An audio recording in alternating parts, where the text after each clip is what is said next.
15 साल बाद इस दरवाजे ने फिर दस्तक दी है। इसके पीछे कोई साधारण आत्मा नहीं है, काला जादू करने वाली मंजुलिका है।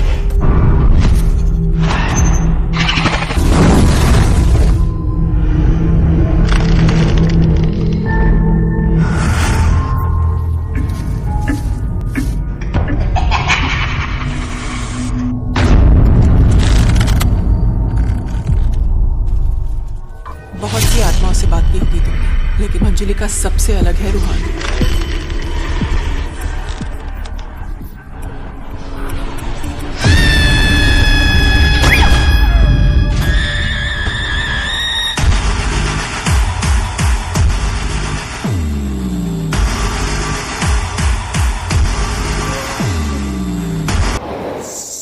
আমি যে তোমার